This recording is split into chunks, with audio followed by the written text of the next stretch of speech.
Hello students, last video classes में हमने देखा था एसिड्स, बेसिस एंड सॉल्ट। आज हम लोग कंटिन्यू करेंगे बेसिस के साथ, है ना। सबसे पहले हम लोग डिफाइन करेंगे भाई बेसिस है क्या। तो बेसिस वो सब्सटेंस है जो अपने एक्वस सॉल्यूशन में OH माइनस आयन देगा, है ना। जब हमने कहा था, याद है, हमने कहा था भाई हमने जो अभी जो हम लोग डेफिनेशन पढ़ रहे हैं वो अर्हीनियस का डेफिनेशन पढ़ रहे हैं। इसके अलावा दो डेफिनेशन और है, ब्राउनस्टेड का और लुईस का। लेकिन हमारे क्लास 10th के लेवल में हम लोग पूरी तरह से अर्हीनियस के इक्वेशन को ही फॉलो करते हैं एसिड और बेस को डिफाइन करने के लिए। अगर हम बेस को डिफाइन करें तो वो कुछ ऐसा था कि भाई substance which provide OH minus ion, वो सब्सटेंस जो OH माइनस आयन प्रोवाइड करेगा अपने एक्वस सॉल्यूशन में। क्या था भाई एसिड का डेफिनेशन, है ना। एक बार हम लोग याद करें तो क्या लिखा था हमने एसिड के लिए, substance which provide H plus ion in their aqueous solution are called acids. Bases क्या है, substance which provide OH minus ion. क्या दे रहे होंगे भाई, OH माइनस आयन दे रहे होंगे अपने एक्वस सॉल्यूशन में, पानी में घुलने पर। क्या कहेंगे उसे, बेस कहेंगे, है ना। यहां पे कुछ एग्जांपल लिखे गए हैं भाई, sodium hydroxide NaOH, potassium hydroxide, ammonium hydroxide. जिस तरह से हमने एक सिंपल सा ये कर लिया था भाई एसिड है हुआ तो उसमें हाइड्रोजन होगा, तो आप इस तरह से कर ले भाई बेस होगा तो उसमें क्या होगा, OH होगा, हाइड्रोक्साइड होगा। देखिए यहाँ पर OH है, हाइड्रोक्साइड है, यहाँ पर हाइड्रोक्साइड है, OH है, OH है, तो यानी ये बेस की तरह एक्ट करेंगे। फॉर एग्जांपल देखिए यहाँ पर हमने लिखा है NaOH को हमने वाटर में डिसॉल्व कर दिया तो क्या मिल गया हमको, Na प्लस एक्वस सॉल्यूशन और OH माइनस एक्वस सॉल्यूशन, है ना। OH माइनस मिल रहा है। तो जो सब्सटेंस पानी पे घुलने पर OH माइनस आयन प्रोवाइड करेगा उसे हम लोग कहेंगे बेस। क्या कहेंगे हम उसे, बेस कहेंगे, है ना। तो ये डेफिनेशन हो गया बेसिस का अकॉर्डिंग टू अर्हीनियस। हम जो कांसेप्ट पढ़ रहे हैं वो अर्हीनियस के कांसेप्ट से पढ़ रहे हैं। दो कांसेप्ट और है हमने कहा था, है ना। उन कांसेप्ट को फिलहाल अभी हम लोग एक्स्ट्रा क्लासेस में कुछ एक्स्ट्रा के तौर पे हम लोग देख लेंगे, एक्स्ट्रा टॉपिक के तौर पे देख लेंगे।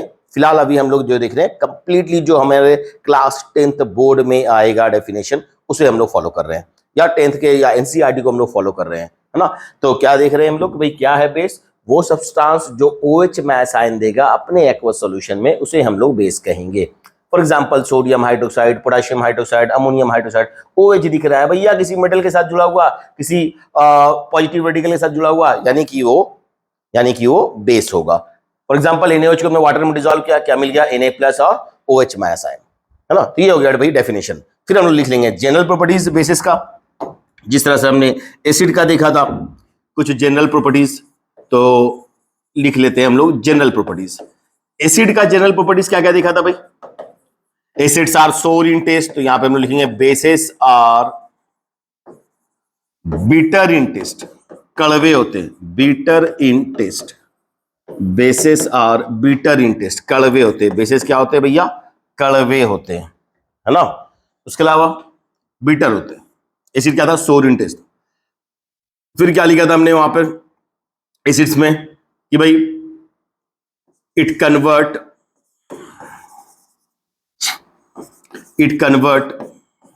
Red litmus into blue.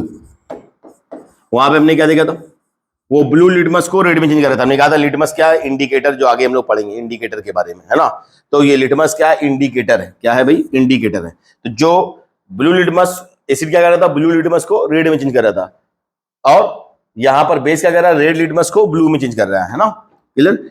उसके बाद नेक्स्ट प्रॉपर्टीज में हम लोग क्या लिखेंगे कि भाई strong basis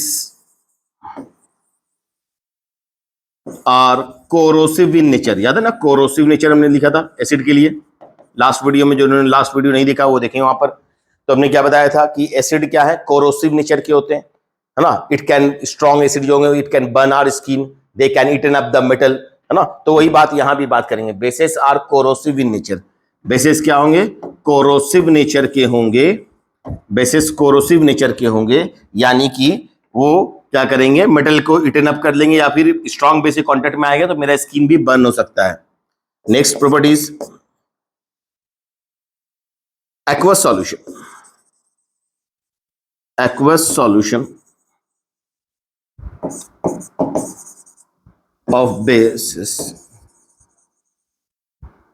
can conduct electricity।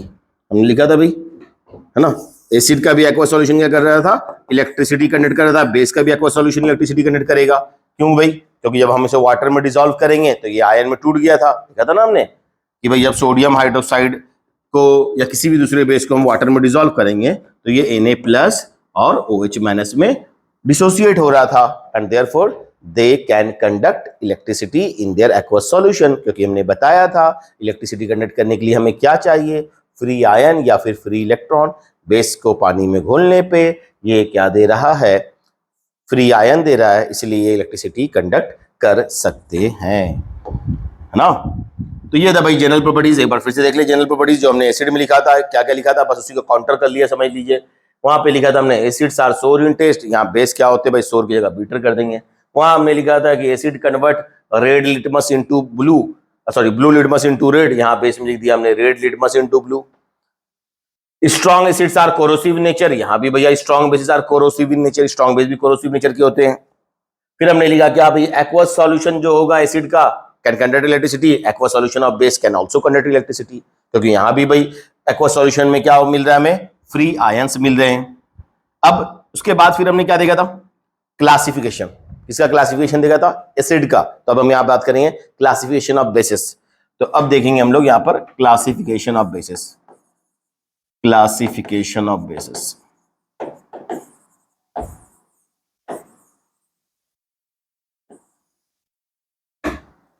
एक बेसिस होगा हमारा क्लासिफिकेशन का फर्स्ट, और वो होगा on the basis of strength, on the basis of strength, strength के बेसिस पे, on the basis of strength. क्या क्या हो जाएंगे भाई, कौन कौन से बेसिस हो जाएंगे, दो तरह के बेसिस के बारे में बात करेंगे हम लोग। एक ए स्ट्रॉन्ग बेसिस, जो स्ट्रॉन्ग होंगे, है ना, किसे कहेंगे हम लोग स्ट्रॉन्ग बेसिस, दोज बेसिस। जो हमने एसिड में डेफिनेशन लिखा था स्ट्रॉन्ग एसिड का, क्या लिखा था, जो कंप्लीटली आयोनाइज होगा, तो यहां भी वही कहेंगे हम लोग, those bases which completely ionizes, completely dissociated, जिनका डिग्री ऑफ डिसोसिएशन बहुत हाई होगा, है ना। डिग्री ऑफ डिसोसिएशन मतलब टूटने का क्षमता, कम डिसोसिएट करने का, अलग होने का क्षमता आयन में, completely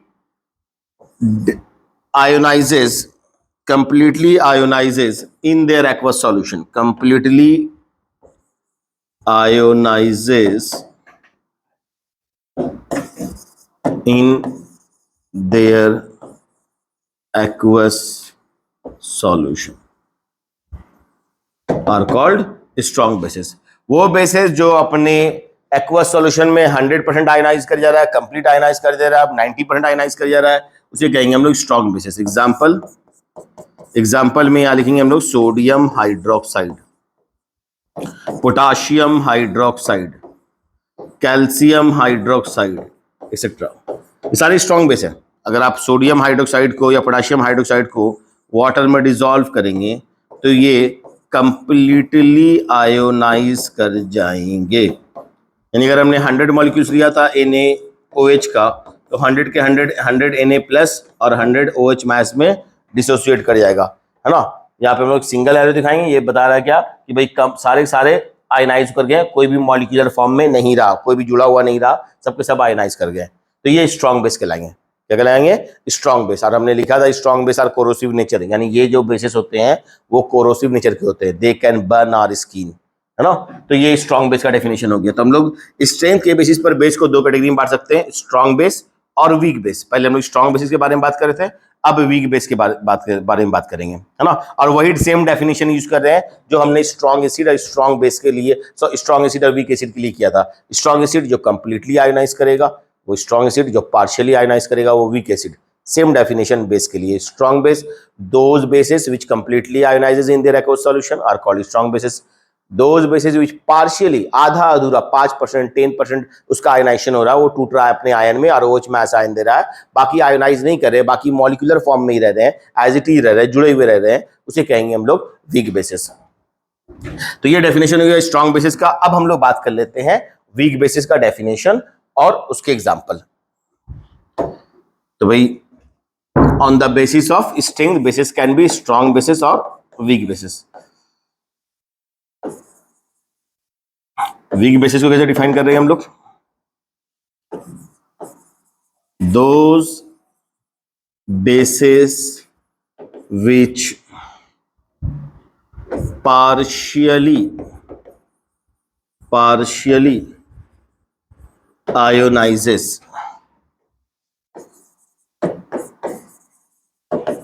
in their aqueous solution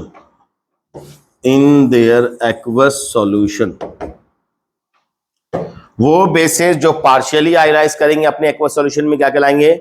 week basis कहलाएंगे। क्या कहलाएंगे?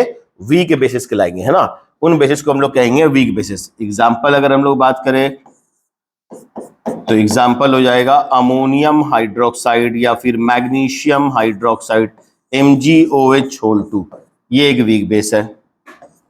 एल्यूमिनियम हाइड्रोक्साइड AlOH3, ये एक वीक बेस है। अमोनियम हाइड्रोक्साइड NH4OH, है ना, ये एक अमोनियम हाइड्रोक्साइड बहुत कॉमनली हम लोग इस्तेमाल करते हैं वीक बेस एग्जांपल में, है ना। तो ammonium hydroxide, magnesium hydroxide, aluminium hydroxide, these all are weak bases. क्योंकि जब इन बेसिस को आप आयोनाइज करेंगे वाटर में, अगर सपोज कर ले हमने NH4OH को वाटर में डिसॉल्व किया है, तो यहाँ हम लोग डबल एरो दिखा रहे हैं। ये दिखाना चाह रहे हैं भाई कुछ पार्ट आयोनाइज हुआ, बाकी पार्ट ये बैकवर्ड एरो क्या बता रहा है, ये एज इट इज रह गया, है ना। तो मान लिया हमने 100 मॉलिक्यूल्स लिया अगर अमोनियम का, उसमें से 5 मॉलिक्यूल्स आयोनाइज हुए, अब बाकी 95 एज इट इज रह गए, इसी मॉलिक्यूल के फॉर्म में ही रह गए, आयन के फॉर्म में NH4+ और OH मैस के फॉर्म में आयोनाइज नहीं हुआ, टूटा नहीं, तो क्या कहलाएगा? ये वीक बेस कहलाएगा। क्लियर? तो ये हो गया भाई अमोनियम हाइड्रोक्साइड का आयोनाइजेशन, है ना। यहाँ पे क्या दिखा रहे हैं? अमोनियम हाइड्रोक्साइड वीक बेस है, तो some molecules of the ammonium hydroxide get ionizes as NH4+ and OH- and rest of them are remain intact, है ना, वो टूटा नहीं, अलग नहीं हुए अमोनियम आयन और हाइड्रोक्साइड आयन, वो एक मॉलिक्यूल के फॉर्म में जुड़े रह गए।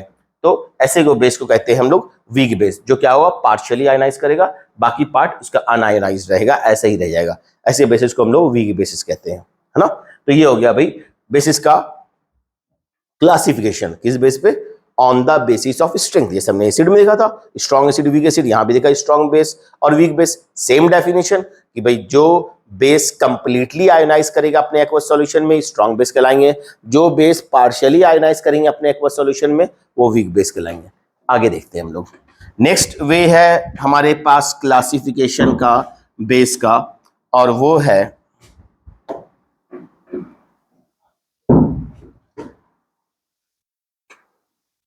Second, on the basis of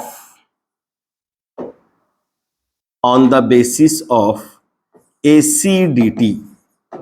याद करें हम लोग बेस के एसिड के केस में हमने लिखा था on the basis of basicity.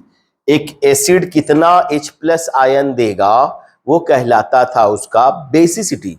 एक एसिड कितना OH मैस आयन देगा, कितने उसमें OH मैस आयन देगा पर मॉलिक्यूल, कितने रिप्लेसेबल OH मैस आयन है ना एक बेस में, वो कहलाएगा उसका एसिडिटी, है ना। हमने कहा था बेसिक केस में कहेंगे एसिडिटी, एसिडिक केस में कहेंगे बेसिसिटी। तो on the basis of acidity यानी कि number of replaceable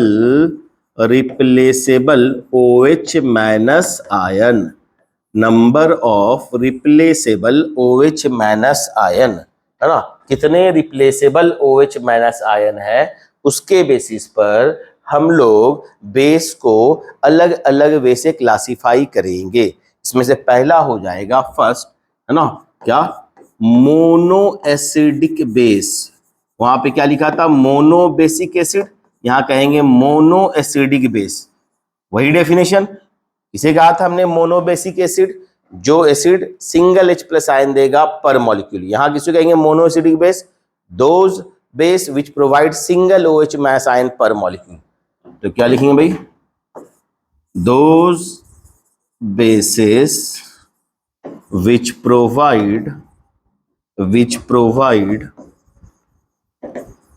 provide single OH minus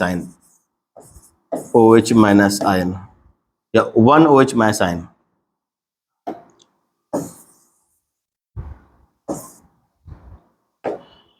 only 1 OH minus ion per molecule,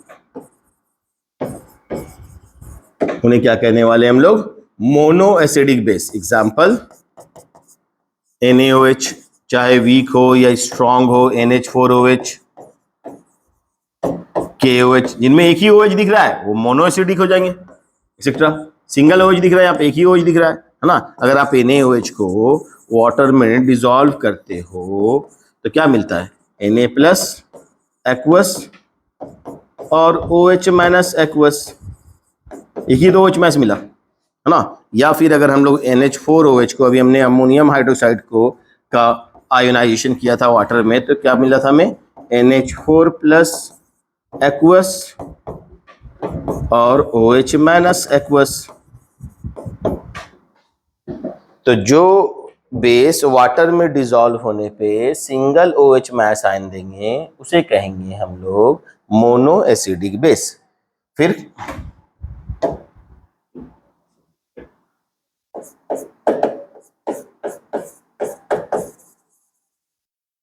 die acidic base, इसे कहेंगे हम लोग डाई एसिडिक बेस। वैसे बेस जो कि 2 OH माइनस आयन देंगे पर मॉलिक्यूल वो कहलाएंगे di acidic base. Those bases which provide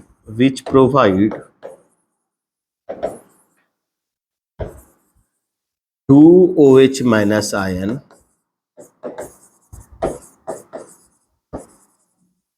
per molecule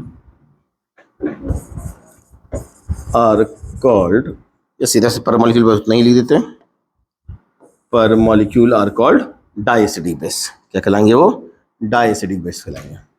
तो वो बेस जो कि पर मॉलिक्यूल 2 OH माइनस आयन देंगे उसे हम लोग कहेंगे डाइएसिडिक बेस, है ना। फॉर एग्जाम्पल कैल्शियम हाइड्रोक्साइड दिख रहा है यहाँ पे 2 OH है, मैग्नीशियम हाइड्रोक्साइड MgOH2 एक्सेट्रा। तो इन बेस में क्या हो रहा है भैया कि 2 OH दिख रहे हैं, तो ये पर मॉलिक्यूल 2 OH माइनस आयन देंगे। जैसे कि भैया आप ले ले कैल्शियम हाइड्रोक्साइड, हमने इसे वाटर में डिसॉल्व कर दिया तो क्या मिल गया? Calcium 2 plus ion aqueous plus 2 OH minus ion aqueous, है ना। तो ये हो गया भाई डाई एसिडिक बेस का डेफिनेशन। तो कौन से बेस कहलाएंगे डाई एसिडिक बेस? वो बेस जो कि पर मॉलिक्यूल 2 OH माइनस आयन देंगे उसे कहेंगे हम लोग die acidic base. Just like dibasic acid, जहां पे 2 H प्लस आयन मिल रहा था एक एसिड से, तो हमने कहा था उसे डाई बेसिक एसिड, है ना। तो ये हो गया सेकेंड टाइप में on the basis of acidity, कितना OH माइनस आयन दे रहा है पर मॉलिक्यूल, है ना। अब बात कर लेंगे हम लोग ट्राई एसिडिक बेस का। इसे स्क्रीनशॉट लेना चाहते हैं तो ले लें।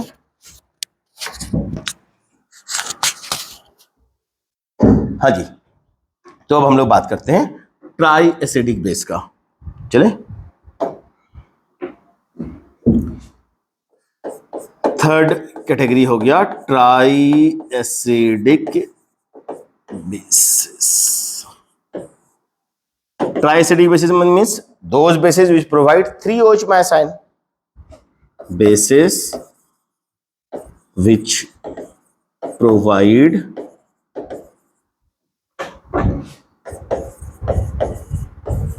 3 OH minus ion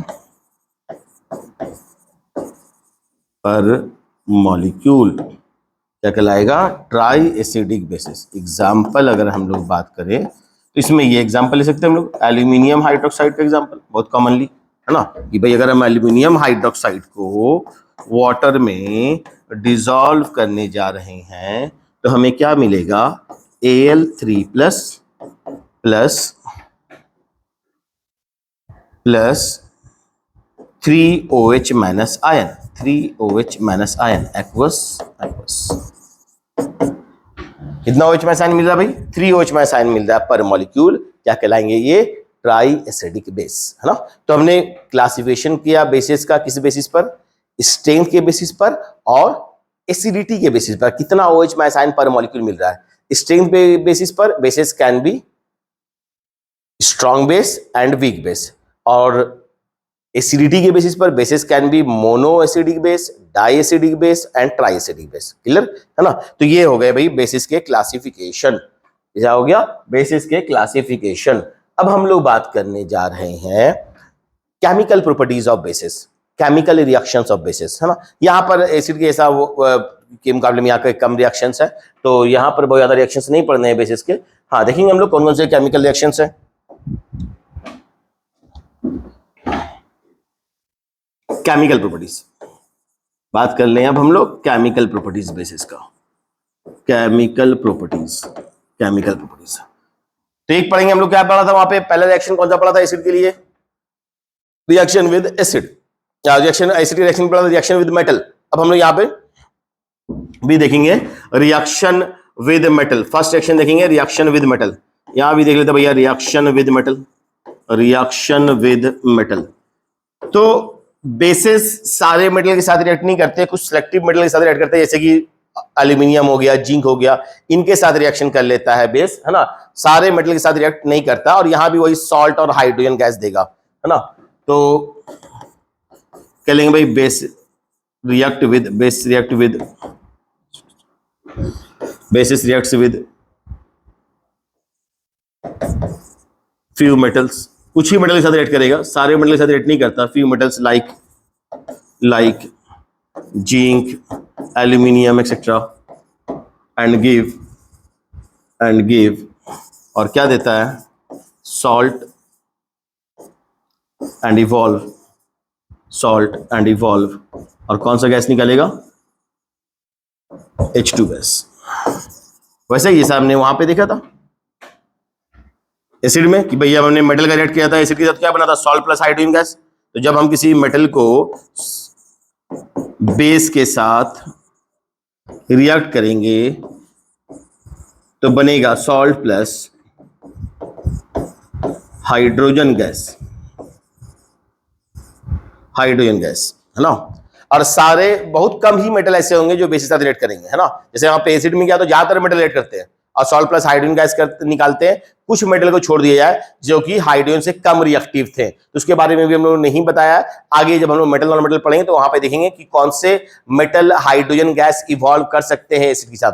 most of the metal कर सकते थे, 5 मेटल को छोड़ के, copper, mercury, silver, platinum, gold, वो हाइड्रोजन गैस इवॉल्व नहीं करते थे एसिड के साथ, तो उसके बारे में हम लोग देखेंगे। यहां पर क्या कह रहे हैं? कुछ ही मेटल होंगे जो बेस के साथ रिएक्ट करके salt plus hydrogen gas evolve करेंगे, है ना? और वो मेटल में कौन कौन से मेटल हो सकते हैं, है ना? तो एक एग्जांपल हम लोग देख लेंगे। फॉर एग्जांपल जिंक के साथ कर दिया हमने सोडियम हाइड्रोक्साइड को, स्ट्रॉन्ग बेस के साथ कर दिया हमने जिंक को, तो बन जाएगा यहाँ पे salt sodium zincate NaZnO2 plus hydrogen gas evolve कर जाएगा, हाइड्रोजन गैस इवॉल्व कर जाएगा, है ना? Sodium zincate. इसका अगर हम लोग इसका नाम है सोडियम जिंकेट, है ना? यहाँ पे बैलेंस करने के लिए, क्योंकि यहाँ 2 सोडियम है तो यहाँ पे 2 सोडियम लगाना पड़ेगा। तो ये सोडियम हाइड्रोक्साइड का सॉल्यूशन था, उसके साथ हमने जिंक को ट्रीट किया, जिंक सॉलिड है ना? तो बन गया क्या? Sodium zincate, sodium zincate. Balance करने के लिए यहाँ देख लीजिए 2Na लगा लिया हमने, 2Na हो गया, 2 ऑक्सीजन, एक Zn और 2 हाइड्रोजन है, 2 हाइड्रोजन है। तो ये रिएक्शन हो गया कि जिंक का रिएक्शन कराया, जिंक एक मेटल है, हमने रिएक्ट कराया सोडियम हाइड्रोक्साइड के साथ, बेस के साथ, तो बन गया सोडियम जिंकेट और इवॉल्व हुआ हाइड्रोजन गैस। नेक्स्ट एक और रिएक्शन देख लेते हम लोग। ये सेम रिएक्शन के लिए, रिएक्शन विद मेटल में ही एल्यूमिनियम के साथ रिएक्शन। जब हम लोग एल्यूमिनियम को डाइल्यूट एल्कली यानी कि बेस के साथ करेंगे एक्वस सॉल्यूशन में उसके, तो क्या होगा? यहां भी बनेगा salt plus hydrogen gas. Salt बनेगा सोडियम मेटा एल्यूमिनेट NaAlO2, इसका नाम है सोडियम मेटा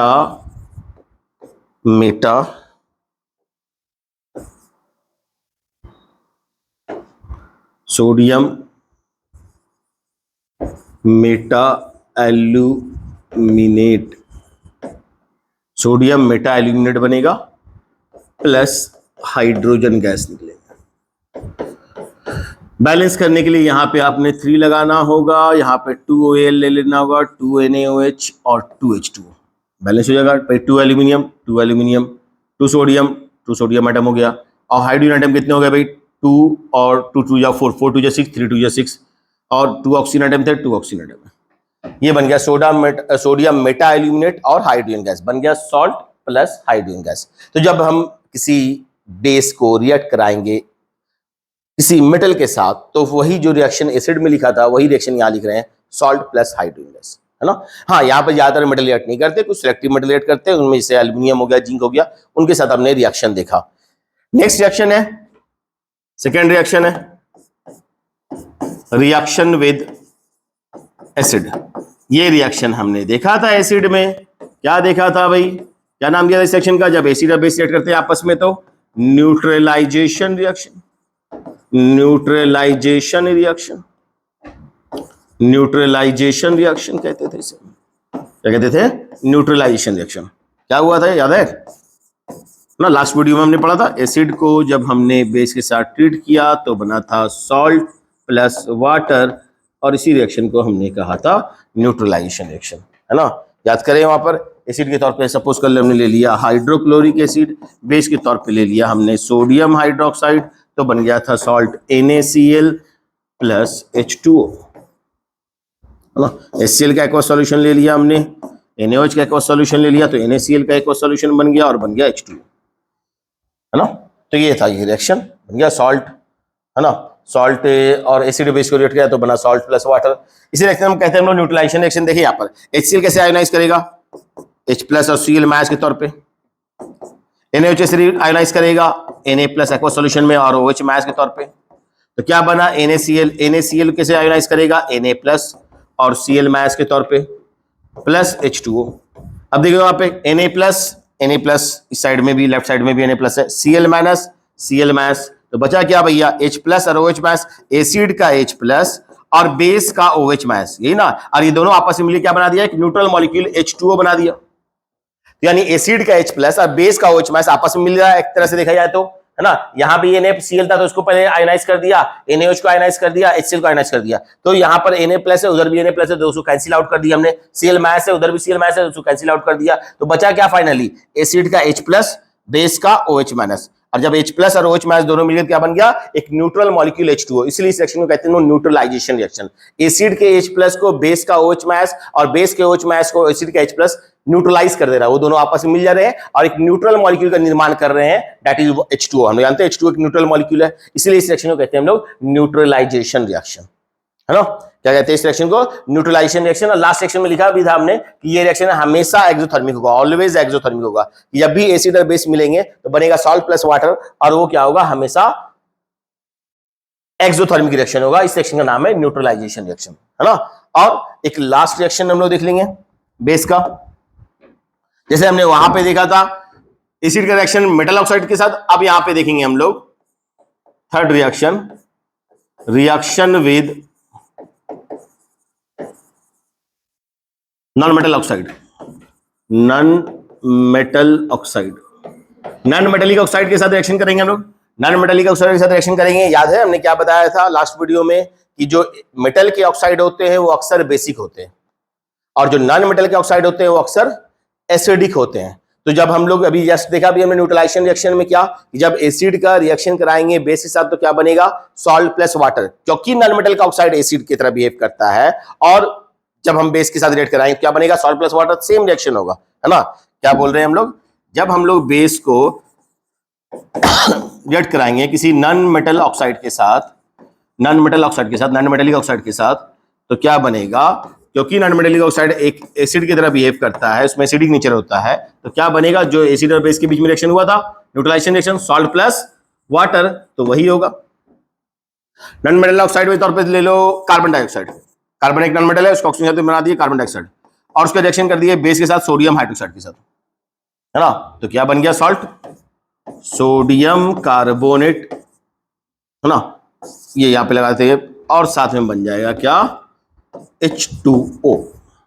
बैलेंस करने के लिए भाई हो गया ये बैलेंस, है ना, H2O हो गया, ठीक है ना, ये बैलेंस हो गया, ये बन गया salt, sodium carbonate plus H2O।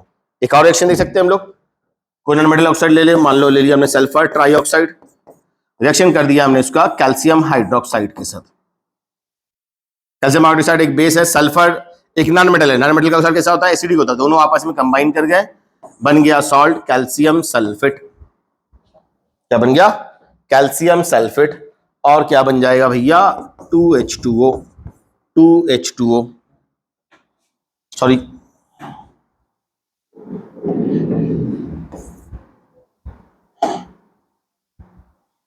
जी, कैल्शियम सल्फेट प्लस H2O बन जाएगा, है ना। हो गया ये बैलेंस, हो गया भाई। एक कैल्शियम है, एक सल्फर, 4 ऑक्सीजन एटम, 4 और 1 5 ऑक्सीजन, 3 यहाँ पे और 2 यहाँ पे, 5 ऑक्सीजन, 2 हाइड्रोजन, बैलेंस हो गया, बन गया ये सॉल्ट प्लस वाटर।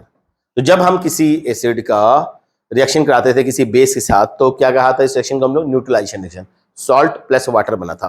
तो क्योंकि नॉन मेटालिक ऑक्साइड भी एक एसिड की तरह बिहेव करता है, उसमें एसिडिक नेचर होता है, तो अगर हम उसको बेस के साथ रिएक्शन करेंगे तो क्या बनेगा, सॉल्ट प्लस वाटर। तो वही रिएक्शन यहां पर है, नॉन मेटालिक ऑक्साइड, इसे कार्बन एक नॉन मेटल होता है, सल्फर एक नॉन मेटल होता है, तो इस जब ये ऑक्सीजन के साथ जुड़े हुए हैं तो कहलाएंगे ऑक्साइड। हमने लास्ट क्लास में बताया था ऑक्साइड क्या है, ऐसा बाइनरी कंपाउंड जिसमें एक एलिमेंट ऑक्सीजन और दूसरा एलिमेंट कोई भी हो, है ना। तो यहाँ पे ये कार्बन डाइऑक्साइड हो गया, ये सल्फर ट्राइऑक्साइड हो गया, ये कैसे ऑक्साइड्स है, ये नॉन मेटालिक ऑक्साइड, क्योंकि कार्बन सल्फर क्या है, नॉन मेटल्स है। नॉन मेटालिक ऑक्साइड क्या होते हैं, जनरली एसिडिक होते हैं। जब एसिड को रिएक्शन कराएंगे बेस के साथ तो क्या होगा, बनेगा सॉल्ट प्लस वाटर, तो वही रिएक्शन हुआ। तो ये थे कुछ केमिकल रिएक्शंस इसके बेसिस के।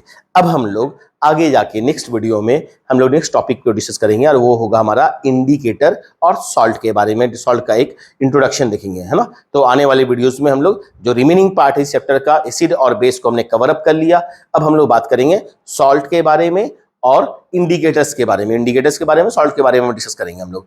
और अभी जो हम लोग जो भी लेक्चर्स बना रहे हैं, जो भी वीडियो क्लासेस अभी हम लोग दे रहे हैं, ये सारे कंप्लीटली एक्सक्लूसिवली 10th बोर्ड के लिए है। हम लोग बहुत ज्यादा उसमें डेप्थ में नहीं जा रहे, ये according to the NCERT follow कर रहे हैं हम लोग, है ना। उसके बाद कुछ एक्स्ट्रा वीडियोस हम लोग, कुछ एक्स्ट्रा किसी फाउंडेशन के लिए कुछ देखना होगा तो हम लोग उसके लिए अलग से वीडियोस देंगे, जो इन्हीं में थोड़ा सा डेप्थ में जाकर के हम लोग अदर देन एनसीईआरटी थोड़ा सा एक्स्ट्रा टॉपिक कवर करेंगे। फिलहाल अभी हम लोग फोकस कर रहे हैं आपके सामने वाले बोर्ड एग्जामिनेशन के लिए। Okay, thank you. फिर नेक्स्ट वीडियो में मिलते हैं हम लोग।